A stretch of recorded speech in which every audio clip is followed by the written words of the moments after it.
Hello students, welcome to part 4 of the number system. आज के session में हम डेसिमल और हेक्साडेसिमल नंबर सिस्टम के बीच कन्वर्जन करेंगे।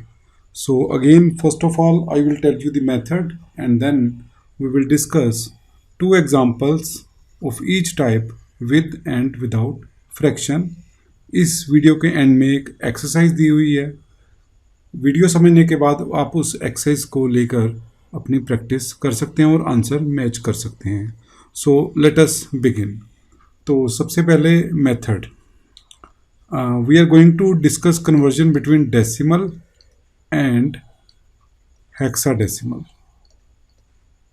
As we know, decimal number system has base 10 and hexadecimal number system has base 16.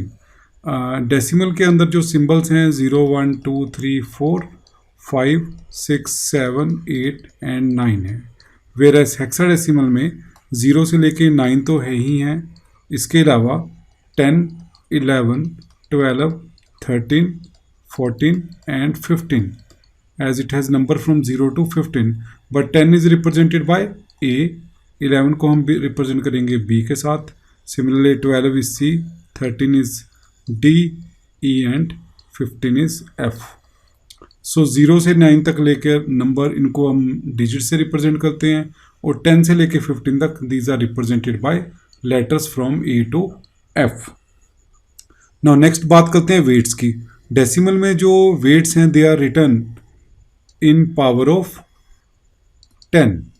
जैसे मैं आपको ये पिछले पार्ट 1, 2 एंड 3 में ऑलरेडी बता चुका हूँ, तो मैं इसको रिपीट नहीं कर रहा हूँ।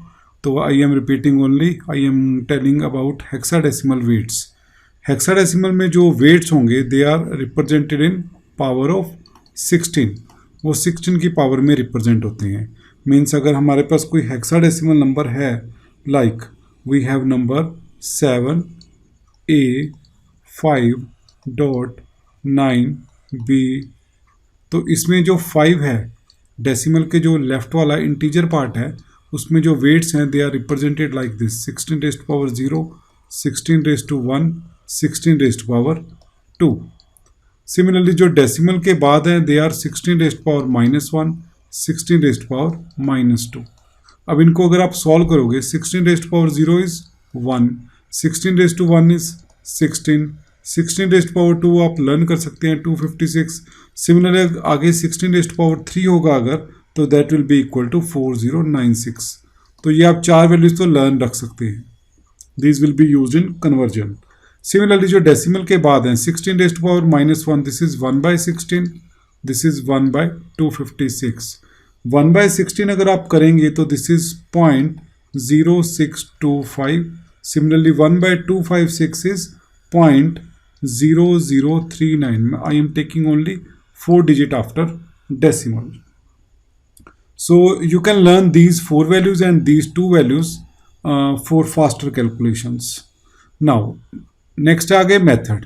जब भी आपने डेसिमल टू हेक्साडेसिमल कन्वर्ट करना है तो we have weight of hexadecimal, क्योंकि 16 है तो आप यहाँ पे रिपीटेडली डिवाइड बाय 16 करोगे। जैसे हम बाइनरी में 2 से डिवाइड करते हैं, ऑक्टल में वी डिवाइड बाय 8, तो हेक्साडेसिमल में वी डिवाइडेड बाय 16। जब आप 16 से डिवाइड करोगे तो रिमाइंडर जो होंगे, remainder can be from 0 to 15। तो रिमाइंडर 0 से अगर 9 तक आ रहे हैं तो वो ऐसा ही लिखे जाएंगे।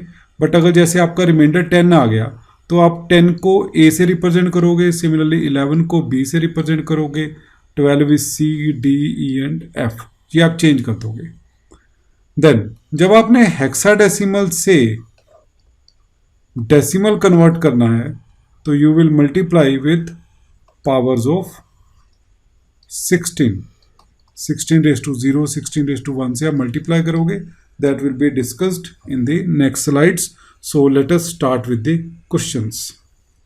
तो मेरा सबसे पहला question, again decimal to hexadecimal मैं कन्वर्ट करने जा रहा हूँ and I am going to take 1 integer example and 1 fractional example.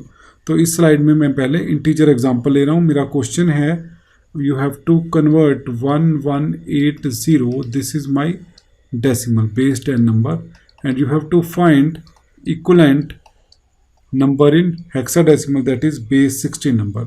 तो इसका जैसे मैंने मेथड बताया है, you have to divide it with 16, repeatedly divide by 16. तो 1180 को मैं 16 से डिवाइड करने जा रहा हूँ. तो जब आप 1180 को 16 से डिवाइड करोगे तो 16 7s are 112, remainder is 6, 0 carry down, 16 3s are 48 and remainder is 12. So this is quotient. Quotient is 73 and remainder is 12. Right? So again आप 73, जब तक ये नंबर 15 से बड़ा आ रहा है तो आप you will go on dividing. तो अब 73 को डिवाइड करोगे, 73 16, 16 4s are 64 and remainder is now 9. So quotient is your 4 and remainder is your 9. So now this number is less than 16. So we stop here division. So मैं answer कैसे लिखूंगा? This number is less than 10, तो 4 as it is आ जाएगा. Again 9 as it is. अब इस number 12 को मैं 12 नहीं लिखूंगा. 12 is, as मैंने बताया था, A is 10, B is 11, C is your 12, similarly D is 13, E 14 and F is your 15. तो जब भी आपका रिमाइंडर 10 से बड़ा आएगा तो आप उसको 10 और 10 से बड़ा आएगा तो आप उसको अल्फ़ाबेट से रिप्रेजेंट करोगे. Now 12 is represented by C, तो यहाँ पे in place of 12 I will write C. So my answer will be 49C in hexadecimal. So this is how you can solve decimal to hexadecimal problem in integer. Now let us take one fractional example. So my second example is you have to convert 4298.613 from decimal to hexadecimal. Again सबसे पहले मैं इसका integer part ले रहा हूँ. तो integer part का method जो आपने पिछली स्लाइड में किया है वही है. You will divide repeatedly it with 16. तो जब आप 4298 को 16 से डिवाइड करोगे तो you will get, you can check it, 268 as quotient and 10 as the remainder. अब 268 को अगेन डिवाइड करोगे 16 से तो again this is 16 as the quotient and you will get 12 as the remainder. अब फिर से 16 से डिवाइड करोगे तो 16 1s are 16 and 0 is your remainder. So again number is 1 0. This now 12 is again equivalent to which alphabet? C, and 10 is A. So this is 1 0 C A. तो this is my integer part. अब मेरा fractional part है 0.613. तो इसका method क्या है? We will multiply it with 16. जैसे मैंने बाइनरी में 2 से मल्टीप्लाई किया था, ऑक्टल में 8 से, तो हेक्साडेसिमल में we will multiply it with 16. मैंने बेसिकली मैंने बेस से मल्टीप्लाई करना है तो यहाँ पे बेस 16 है तो इसको मल्टीप्लाई करोगे यू विल गेट 9.808. तो इसका आप इंटीजर पार्ट अलग लिखोगे और फ्रैक्शनल पार्ट कैरी फॉरवर्ड करोगे. अगेन इसको 16 से मल्टीप्लाई करोगे तो on multiplying you will get 12.928. Again this is 12 is integer part and fractional part is 0.928, जिसको मैं फिर से 16 से मल्टीप्लाई करूंगा and I will get 14.848. 14 is my integer part. So it is enough to find up to 3 decimal places. Again 9 को तो 9 ही लिखा जाएगा. 12 is written like C and 14 is written as E. तो मेरा पॉइंट के बाद क्या आएगा? 9CE. तो answer is 9CE. For my final answer is 10CA.9CE in hexadecimal. This is my required answer. So hopefully आपको ये डेसिमल टू हेक्साडेसिमल क्लियर हो गया with and without fraction. So now my next is hexadecimal to decimal. Again सबसे पहले मैं example लूँगा without fraction, that is integer part only. तो my number is F73 in hexadecimal and you have to convert it into decimal number. F73. So again you have to write powers of 10 starting from right side. 16 raised to 0, 16 raised to 1, 16 raised to 2. इनको solve करेंगे तो this is 1, this is 16, then this is 256. अब आपने multiply करना है. 3 multiply 1, बीच में plus आ जाएगा.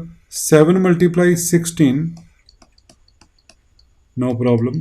अब जब अल्फाबेट आएगा उसका क्या करोगे आप? F is alphabet and F is equivalent to 15. तो यहाँ पे आप एफ नहीं लिखोगे, यहाँ पे आप 15 लिखोगे. तो 15 मल्टीप्लाई बाय 256. सो इसको जब मल्टीप्लाई करोगे you will get this is equivalent to 3840 plus 16 sevens are 112 plus 3 ones are 3. On adding you will get 3955 in decimal. So this is our required decimal number from hexadecimal. So now moving to last example, hexadecimal to decimal with fractional part. तो पिछले example मैंने only integer की ली थी, अब मैं last example ले रहा हूँ फ्रैक्शनल की. So my question is AC dot B2 in hexadecimal and इसको मैंने डेसिमल में कन्वर्ट करना है. तो अगेन इसका जो इंटीजर पार्ट है इसका मेथड जो मैंने प्रीवियस स्लाइड में एक्सप्लेन किया, AC. This is 16 raised power 0, 16 raised power 1. 16 raised to 0 is 1, 16 raised to 1 is 16, and your A is 10, C is your 12. So 10 multiplied by 16 plus 12 multiplied by 1. This is 160 plus 12, this comes out to be 172. तो ये मेरा integer part calculate हो गया. अब मेरा रह गया fractional part. Fractional part is B2. तो इसका वेट क्या होगा? 16 raised power -1, इसका weight 16 raised power -2 which is equal to 1/16 and 1/256. B की वैल्यू मेरे पास क्या है? 11. तो बेसिकली 11 मल्टीप्लाई बाय 1/16. 1/16 की वैल्यू मैंने आपको स्टार्टिंग में बताई थी 0.0625 plus second place is my 2 multiply by 1/256 और 1/256 की वैल्यू क्या थी? 0.0039. सो इसको मल्टीप्लाई करोगे आप, you will gate 0.6875 plus 0.0078 and on adding this is 0.6953. तो ये मेरा फ्रैक्शनल पार्ट है 6953 and this is my complete answer in decimal number system. So this is how you can convert hexadecimal to decimal with fraction.